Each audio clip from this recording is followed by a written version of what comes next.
Hello everyone, it's Soul. I just want to come to you guys today with a quick video talking about morality. Because honestly, in foster care, you encounter a bunch of moral differences. It's easy when you have a kid that you've raised since birth and you imprint them with things such as your beliefs, your religion. Even politics ties into morality these days. And so it's hard when you've got a kid who comes into your home who hasn't had this imprint. They have a completely different imprint. They have completely different views. And then on top of that, you're working with social workers, you're working with all these different people that have their own imprints, their own sense of moral right and wrong. So, how do I deal with that? And, what is my suggestion to you to work with it? Well, let's put it simple. There's a certain sense in which me personally, I'm a very malleable person. I'm a person who wants to, do the give and take kind of thing. But it comes to a point where you just have to say no to it. You just have to be rigid, even if that's not part of your sort of personality. So just to kind of give you guys insight into why I say this, I've had a number of kids come to my home. Many of them have been older. Some of the kids have been here longer. Some kids have been here shorter. But of the issues I've encountered issues with, selling drugs, using drugs, sneaking out, sex, um, pornography, just various issues.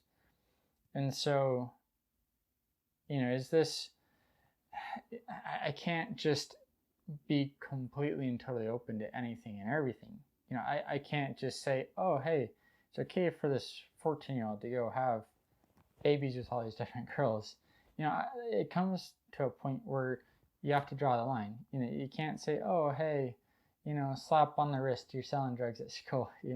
Like it comes to a point where you have to hold the line, and you just have to say, hey, some of these things are unacceptable, and there's even precursors that might be small little things, but they're precursors that build up to the bigger problems. And so you just have to hold the line, and you have to say, I have to establish rules, I have to enforce the rules, and this is just the way it's going to be.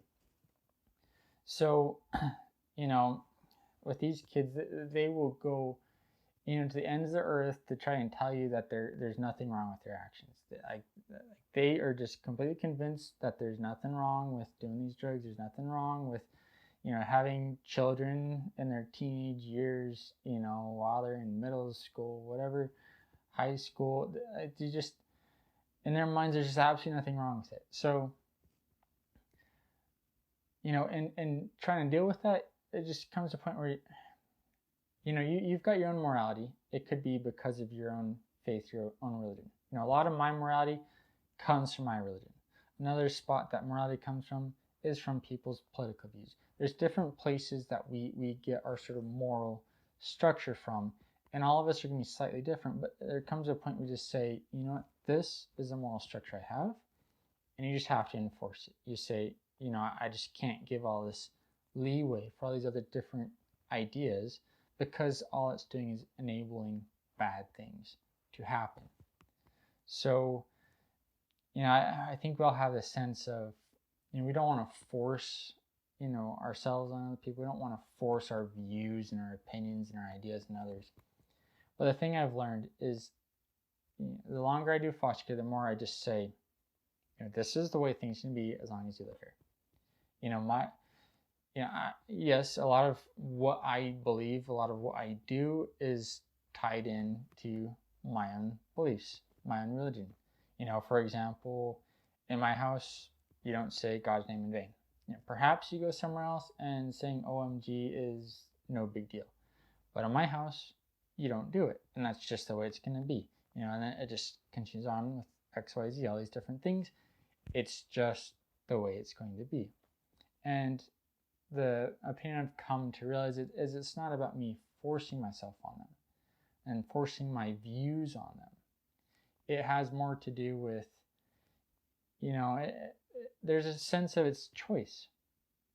I say, I'll tell them, especially if they're fighting with me a lot over these different rules and things, I'll tell them,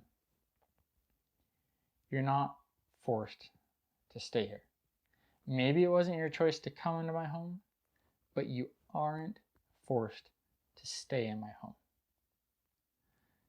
That is your choice. You had no choice in coming here, but it's your choice to stay here. There's other foster homes, and if you can't find another foster home, there's group homes, facilities. They're all on the table. You aren't forced to stay here. And so, with that said, I just come to hold the line. I've got my rules. I hold the line. I get it. They're raised differently. They have different moral views. And let's be quite honest, those moral views, they're a bit messed up because they come from homes with all sorts of problems. They come from, homes where they've been abused. They come from homes where they've been neglected. They come from homes where there's drug use. And so their moral viewpoint is set upon that. And so it's going to be a bit messed up. And they're not going to get your moral views. But just hold the line. Even though they try and push and push and push for you to do things differently, just say, hey, this is the way it's going to be. Because at the end of the day, if they break down your sort of moral structure and your rules, what's going to happen is they're going to use that to then go do things that are going to be damaging and harmful to themselves. So just hold the line. Now, as far as actually changing the moral viewpoints, this is the conclusion I've come to draw, and I'll just share it with you really quickly, is that I've come to the conclusion that I'm never fully, truly going to be able to change a foster kid's moral viewpoint unless they can be completely broken off from whatever past that sort of destroyed that morality in the first place. I can't have the expectation that, their family who maybe has this moral system about, like there's nothing wrong with drugs, just don't get caught, this, that, and the other. Like I can't sort of break them away from that sort of structure that was given to them from their family unless that tie to their past family is broken. And that could be through adoption.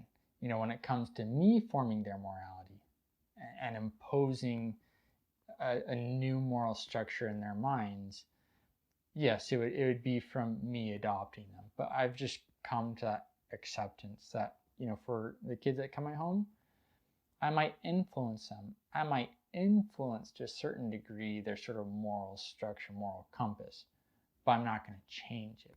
I'll influence, but I won't absolutely positively change it.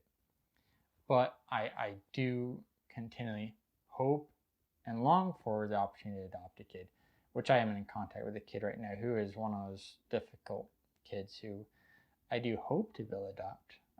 He was in my home briefly.